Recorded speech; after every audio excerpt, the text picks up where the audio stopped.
It's an exciting day. New shift cable came in for Terry, which means he's gonna be back up and running. Now here's the old shift cable. I don't know what happened first, if these strands broke and it kind of caused this thing to kink from the hard shifting, or if the clutch going out of adjustment and that hard shifting caused this thing to kink and those strands to break. Probably what happened, but nonetheless, that new cable is going in, and getting this new cable in really shouldn't be all that difficult.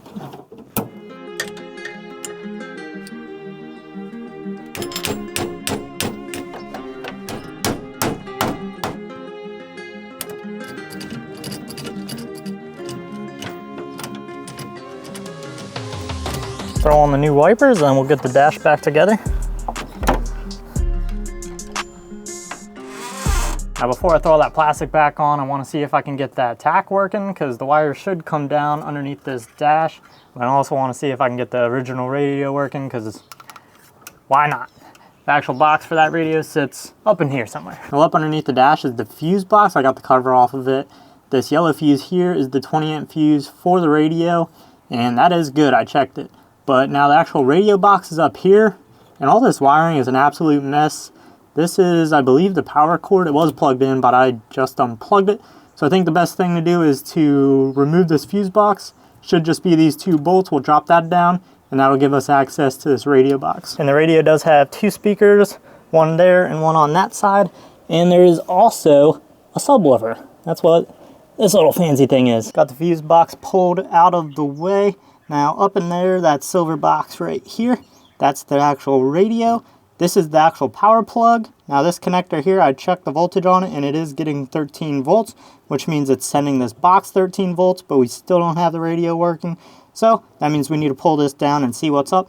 So I'm going to disconnect everything from it, the speakers, the subwoofer, and also the USB plug on the back of it, and get that box down. The box is out, and the funky plug that plugs into here must be for the actual like head unit part of it. So I'm gonna see if I can't tear this apart, see if there's something simple. If not, it's just not worth the headache. We're gonna get rid of it. Well, you guys, here's the inside of that radio. Now I didn't see anything too glaringly obvious, but it did look like water kind of like damaged some of these components. They are a little corroded, so I messed with it. The board is receiving 12 volts, but I couldn't figure anything out, so I'm just gonna scrap this. I was planning on replacing the radio anyways, so I'm not even gonna throw it back in. Now when the new radio goes in, I have no intentions on using this subwoofer thing, so I'm gonna go ahead and pull it out. That'll give us a lot of room under that dash, and who knows, we might even get like a heater or something in here one day.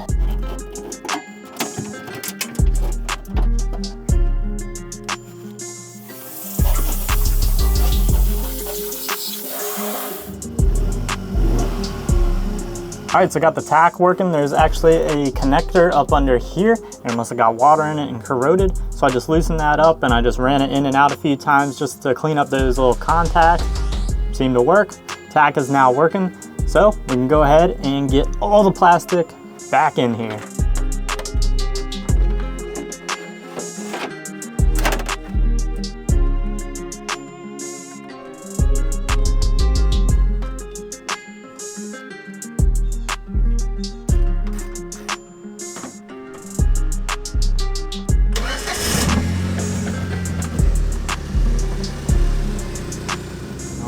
Take her for a little test drive here.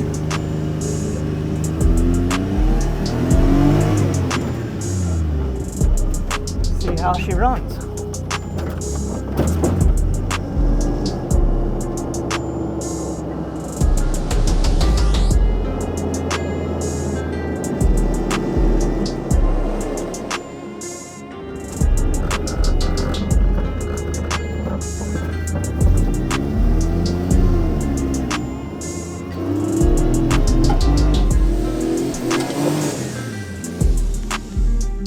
Probably put her away before one of the neighbors call the cops.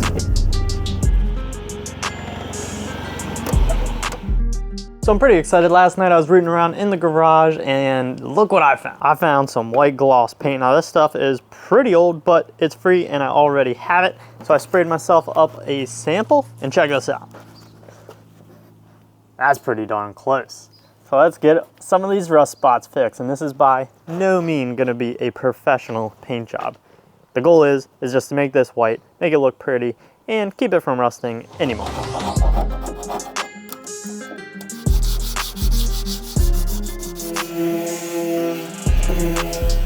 While I'm doing all this, I'm just gonna go ahead and pull this door. It'll take like 2 seconds, and then I'm gonna fix this spot here, chip up this paint, and do the exact same thing as I did along the bottom.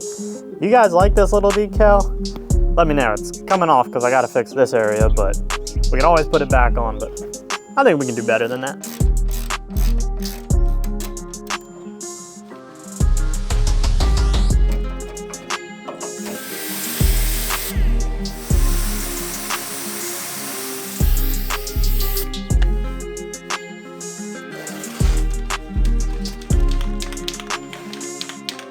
So like I said, not very professional, but it should get the job done. And I'm gonna throw down this coat of gray paint as a primer, and then we'll go ahead and get the white on. Figure I may as well touch up some of these rock chips while that primer's drying.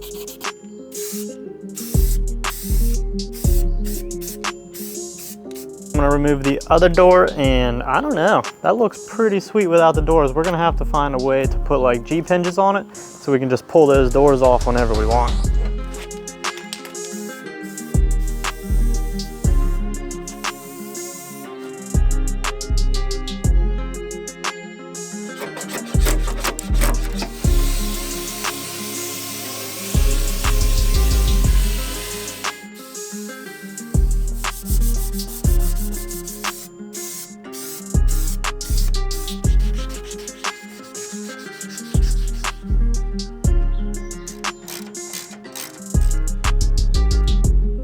So the paint job on the door turned out pretty much exactly like I expected it to. Not the best. You can see this is the passenger side, and there is a faint line right there where I blended the two paints. And here's the driver's side. We did have to tape it kind of on a diagonal because we fixed that hinge area. And you can see there is a nice line kind of going the whole way down the door.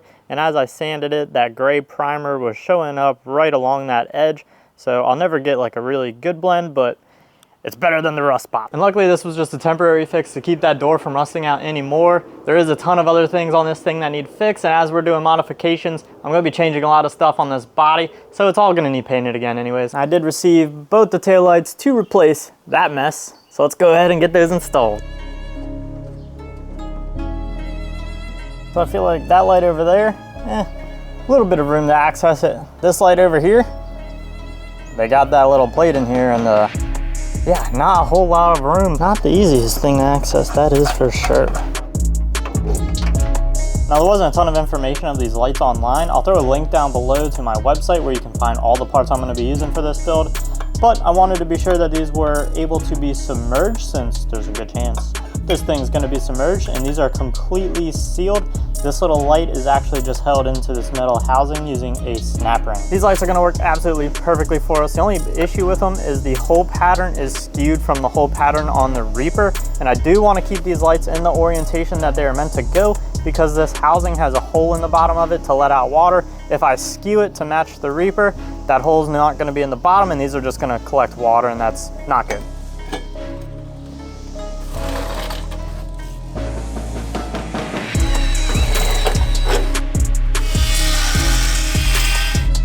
Really glad I tested this out before crimping everything together. So on the lights, this white wire is actually the ground. This black wire here is the running lights, and then this green wire is the brake lights. So green, green, white actually goes to black, and then black goes to brown.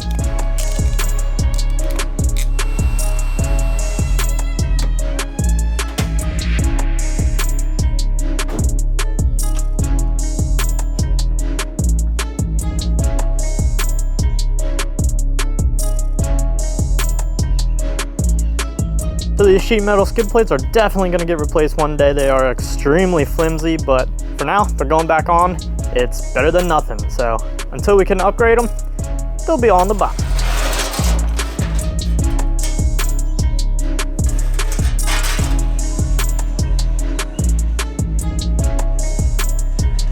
One of the last things we need to do before we can rip this thing is create a strap for the battery. We have these two posts here, and originally there was something that must have ran across here and held down the battery that is no longer here.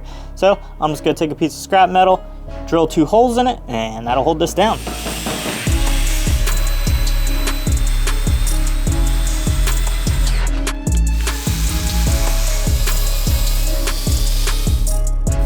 Well, While our bracket dries over there, I'm gonna go ahead and change out the spark plugs on this thing.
Got the Reaper back home yesterday. It was a ton of fun. Learned a lot about it and what it's about, what it's capable of, but we broke some stuff. Of course, I was drifting that turn and put a little gash in the sidewall. Now I do have like 3 plugs in there and they seem to be holding. We still got air. Now when I put her in the ditch, I trashed this mirror.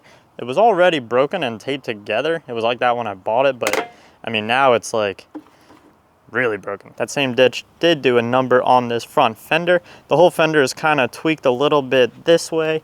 All the plastic is just broken and kind of shattered and just hanging off now.